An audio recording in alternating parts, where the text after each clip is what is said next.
Welcome back in one of the Best Travel Plays YouTube channel. Today is Tuesday, December 3rd, and I'm back breaking down some more college basketball for Tuesday night. We've got a nice looking slate on Tuesday, even better looking slate on Wednesday. Have many top 25 matchups on Wednesday, but we're going to start with the little appetizer here. Cincinnati going up against Villanova, and then Kentucky going up against Clemson. 2 game picks, 2 player props for Tuesday. For that, let's take a look at the picks for Monday. We had a 1-1 day. I am going to start recording all my videos in the morning. I talked about this on the NBA side, but trying to find lines, impossible 24 hours before the game, especially in the NBA, because the injury list doesn't come out until about 45 minutes before the game. And then there's 1,000 people out, and the lines shift 4 to 5 points, and it's just impossible to bet in the NBA because they refuse to put any sort of injury out 24 hours before the game. So we're just going to start recording in the morning.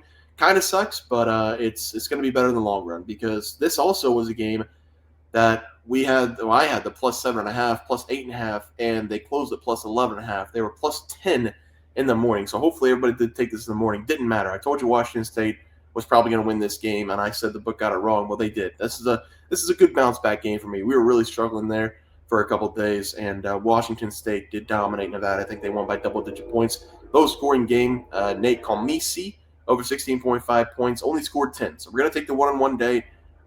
Felt good. It felt good to get a double-digit underdog outright win. And the confidence is back. Confidence is key. Let's keep on rolling. We're going to be looking at Cincinnati going up against Villanova first game. Cincinnati's found a way to crack inside the top 25 this season. They have been a very productive team. They've been doing it without one of their best players as well. He got hurt at the beginning of the season. And the Villanova Wildcats, they've been mediocre this season. I talked about them very early in the year. I think they're going to be one of the worst teams in the Big East and will most likely have one of the worst seasons ever for Villanova. This is a very proud program for basketball. This is not going to be their year. They have 4 losses already and 4 wins. They have losses against Columbia, horrible loss. St. Joseph, horrible loss. Virginia, kind of a bad loss. And then Maryland wasn't a bad loss. This Villanova team has one steady, consistent player, and that is Eric Dixon. I think he's going to be most likely in the NBA. He's got a very good chance just off his shot making alone. He has been the heart and soul for Villanova over the last 4 years. Without him on the team, I don't know if Villanova would stay over 500. He's going to go for probably 25-plus points in this game. We do have Poplar, who's also a decent player, came over from Miami. He's not shooting all that well this season, below 40%. But if anybody were to step up, it would be him to have a better day going up against Cincinnati. I do not think Villanova has a chance to win this game. I'm going to take Cincinnati against the spread. It should be -5 or lower. Just looking at the ESPN right now, Cincinnati 6% chance to win this game, so that's -5 or lower. I did not check to see if it was out this morning, but the ESPN spread thing, the ESPN percentage thing came out, and that is really all we need for spreads. Yeah, Cincinnati is going to be -3.5, so -5 or lower is a pretty good guess. Cincinnati this season, the scoring 85.3 points per game.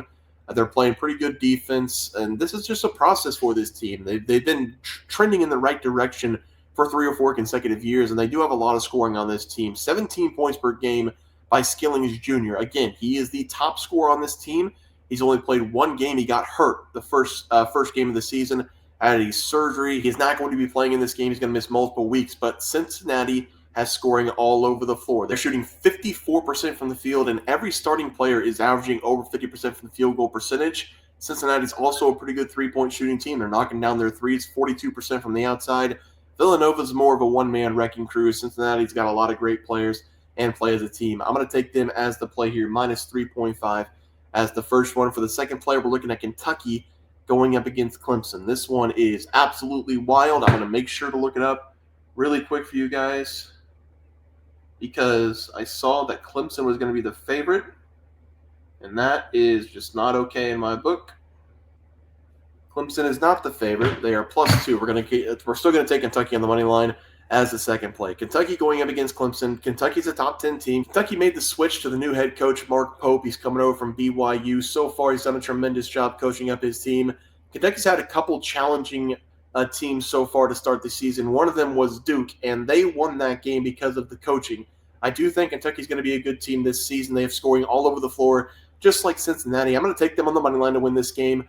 Like I said, they weren't the favorite on ESPN, but Clemson is the slight underdog right now, +2. This is a little bit surprising, especially because Kentucky's coming in as a top 10 team. Clemson, they lost P.J. Hall. They do have a 6-year senior, Chase Hunter, who has been there his entire career, scoring 16.4 points per game. But that loss to P.J. Hall is pretty significant. They did go out and get Victor Lakin from Cincinnati, a 7-foot Russian center, to be sort of, take over P.J. Hall's spot, but the scoring is just not going to be there like P.J. Hall had. Clemson's also bringing back a few players from last season, so I do think Clemson will be an overall good team this season. I just don't think they're going to beat Kentucky. I don't think they're going to be competitive in this game. I have not been able to watch Clemson a lot this season, but they only have one decent team that they've played, and that was Boise State. Not a top 25 team yet that they've played this season. That's a little bit concerning to me. I'm not entirely sure how good Clemson really is because they really haven't played anybody, so the numbers might be skewed over the first 7 games. Kentucky's played some bad opponents, but they've also played a couple good opponents, including Duke. They won that game by 5. Kentucky's been beating the brakes off of these bad teams as well, so that's a good sign of a great team. They've won by 20-plus points in every game that they were supposed to win by 20-plus points. I'm going to take Kentucky in this game. I think they're going to kill Clemson. -2, I'm going to take them on the money line as the play. Let's go to the player props. First player prop of the day. We're going to be looking at Cincinnati going up against Villanova. We're going to be taking a player prop from both of these games, Cincinnati game and the Clemson game.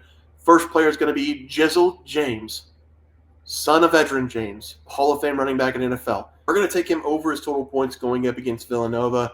Obviously, this guy's got some really good genetics. He's son of a Hall of Fame running back. He's been a great point guard the first couple years for Cincinnati. Came off the bench last season. He's a sophomore this season, but he's scoring 10-plus points per game now, 13.8 points to be exact per game, shooting about 11 times per contest as well. He's a mid-range kind of guy. He doesn't take a lot of threes, 3.5 threes attempted this season, only making 33% of those shots, but everywhere else on the field, he's been really good, shooting over 53% from the field this year. He has shot double-digit times in every game but one this season, and that's the game he's coming off of, only scoring 13 points. But the thing about James is he's going to get you double-digit points. He's been able to make it past 11 points in every game so far this season. I don't see that changing going up against Villanova. Villanova used to be a proud program where they played good defense. Now with the new head coach, Kyle Neptune, who, by the way, is the worst college basketball coach in the nation, they don't play defense. They just try to outscore you. I think Cincinnati's going to roll in this game.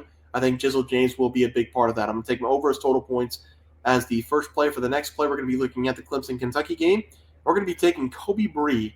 Hopefully it's Bree and not Bray. I'm pretty sure it's Kobe Bree, the Kentucky guard, sharpshooter from the outside. I do think he's going to cause some havoc in this game going up against Clemson. The one strong spot with Clemson so far this season has been the defense, according to the numbers. But again, they haven't been playing that great of opponents, so those numbers might be a little bit off.